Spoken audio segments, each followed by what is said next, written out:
Oh, what's going on, Dad? Hey, anyway, all right. Well, I just got this spending a little time trying to find out about this iPod that you have. I felt really so ignorant when you came over today and asked me to kind of like explain it and describe it. It was kind of foreign to me. I mean, I knew I didn't know how to get around on it, but I didn't even really have the understanding of the breakdown between the iPhone, iPod, iPad, and all that. So I spent a little time on it, and it's worth my time that I've spent on it this evening, but I had to dig in more and spend more time on it to get the information that I thought that it was going to take. I thought I could do it in maybe like 30, 40 minutes and be able to send you a quick email with a great little link so you could like simply spend 10 15 minutes and watch a 5-minute video, and it would tell you blah, blah, blah, blah, bang, and you would understand your little device. Well, you'd think that a modern company like Apple would have that. But what I did, here's what happened. I got on YouTube, and I started searching for videos about the iPod, And what I kept coming across several videos that were made by individuals that had nothing to do with the Apple company, trying to explain it and this and that, and they were going off on tangents. After watching about 10 of them and not learning really anything that I needed to know about them, I realized that, well, what I need to do is I need to Google and try to find a video that's put out by Apple, the company. And I thought, sure, that'd be a lot better. Surely a high-tech company like them would have a great video out there. They got some good television commercials. Why not have a long little 5-minute commercial video explaining it, and they could easily do that. But I couldn't find one, and I was kind of shocked. Can you imagine watching television and when the commercial come on, having to sit there and read the text on the television to find out what the commercial was trying to get across to you on that product? No, they don't do that with text. They send you a video on a television commercial. Well, I don't know why, but for some reason, generally speaking, on the internet, people think the way to get information across is always by text. And yes, I did find some very good web pages by Apple that explained very well about the iPod, but you had to read it, take time, find it, and this and that. I was hoping I could sit back and just kind of watch a video like you could on TV, a commercial. Maybe I think people are starting to catch on, but I just thought that Apple, of course, would have that for sure. I couldn't even find really the right. There probably some individual has some great ones even, but I wasn't able to find it. So I had to spend more time than I thought reading up on it, but it was still worth my time. Anyway, after reading up text on several pages that were made by Apple, that got to the point, made some comparisons. Instead of trying to get into it about all the functions and how to get around on it, I needed to kind of back up myself, because I didn't really have an understanding about the iPod, the iPhone, the iPad, and I needed to kind of back up myself to find out what was useful and what a person would normally want to have, so they don't go out and buy something, And what I don't really understand, basically, well, let me say it like this: the iPod first generation that you have, basically what it is a very fancy MP3 player. I mean, everybody needs an MP3 player. At least like 50, 60 bucks, you get a great one with a lot of storage. It does have a downside on it, though. It does, the iPod, one thing about the first generation iPod, and again, I didn't look into the fourth generation. The fourth generation iPod may be fantastic. I just was looking at the first generation. And it has several negatives to it, because it doesn't have the little slot that you can put those little discs into the side of it, for extra storage.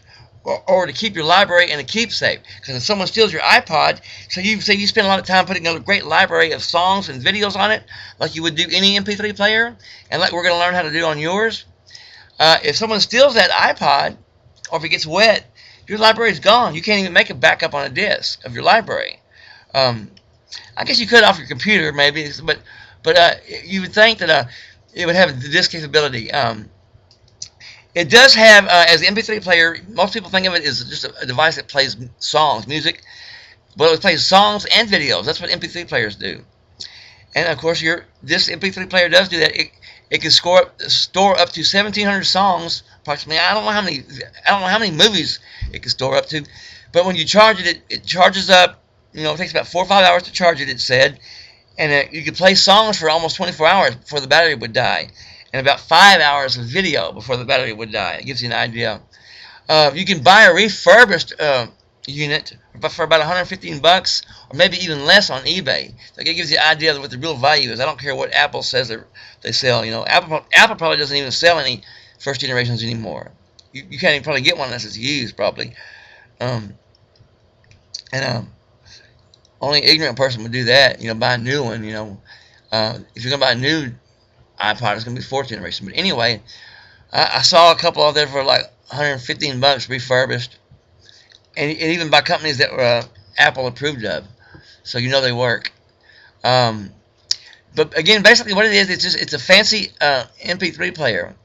What I didn't really like about it, and I think it's a negative about a lot of MP3 players, with me myself, I have a little camcorder I carry around on my hip. When I go out and videotape something, I have a recording on it. I don't do that so that I can watch the little screen of video. That's not why I do it. I do that so that I can take it home, hook it up to a high quality video device like my new TV on the wall, and watch a bigger screen to watch the video.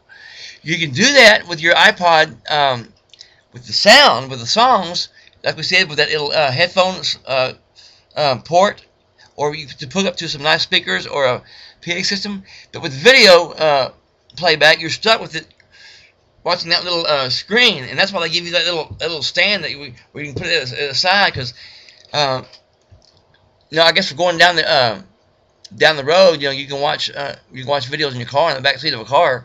That's kind of cool. But I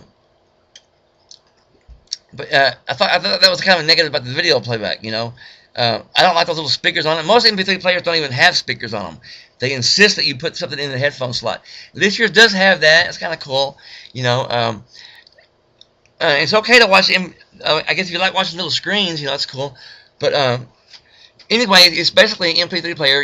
If I had one of those, probably where it would spend most of its time is in my vehicle, hooked up to my car stereo, so I could hear my library.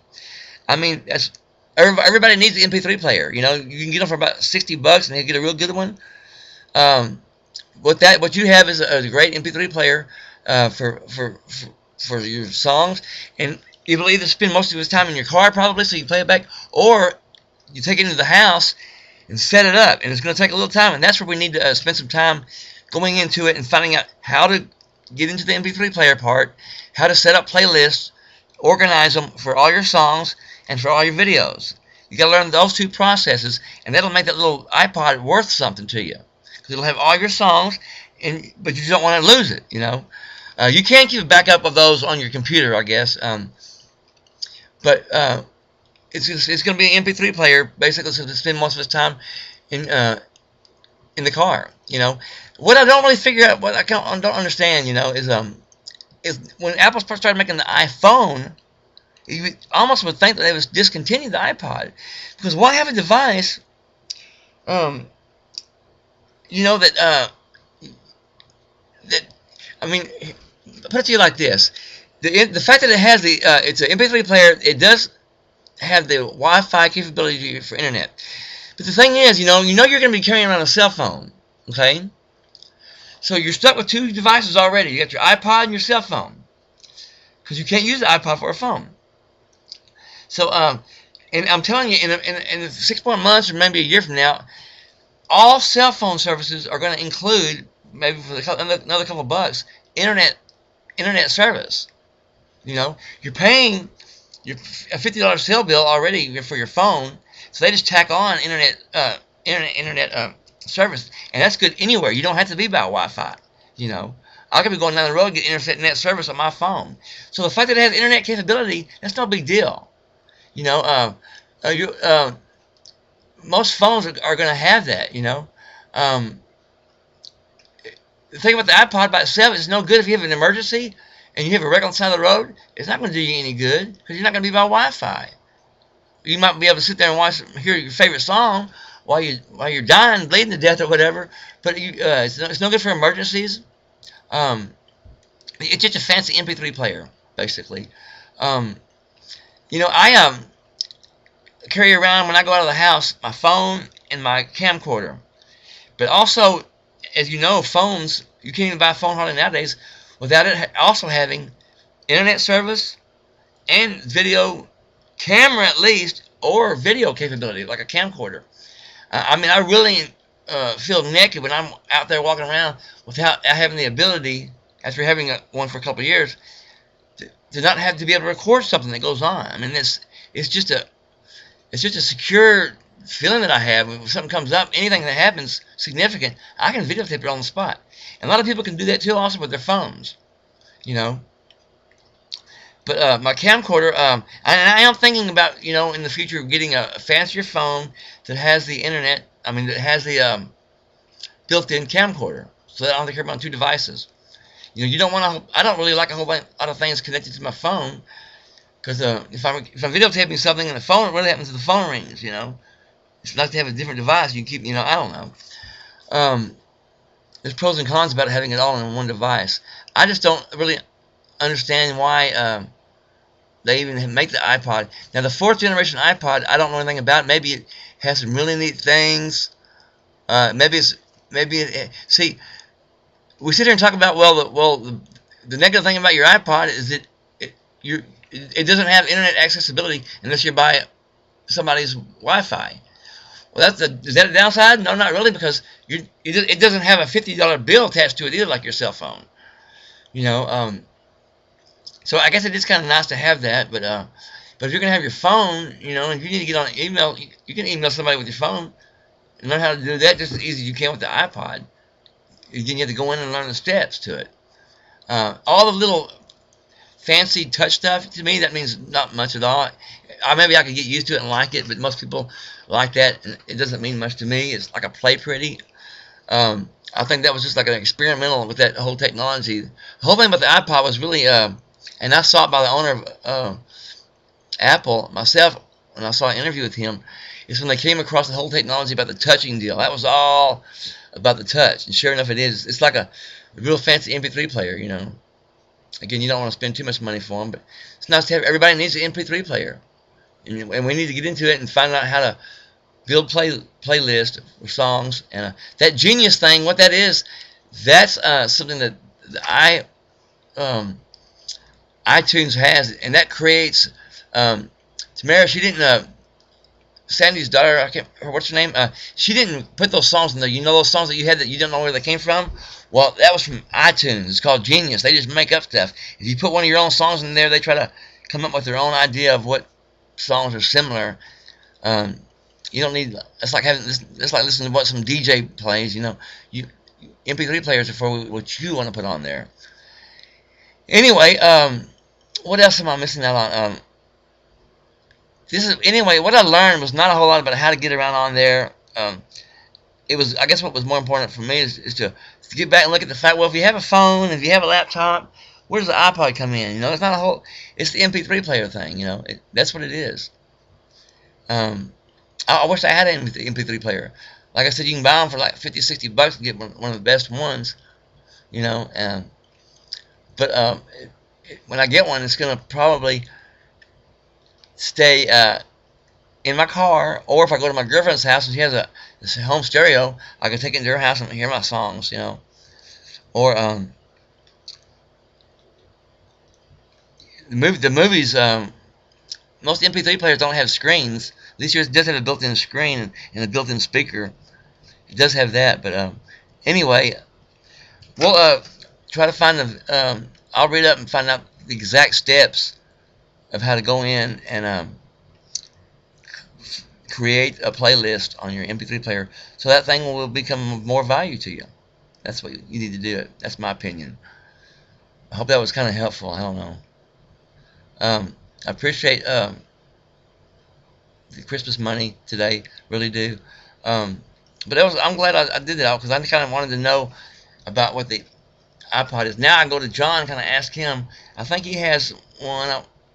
If I'm not mistaken, he has something. It may be a different brand. But I want to ask him exactly what he uses his for, because I think he has a phone deal. The iPhone, I think, was what it would be all about. I don't understand why they even make iPod. That's kind of silly. It's an extra device. Rich man's toy. See ya. Bye.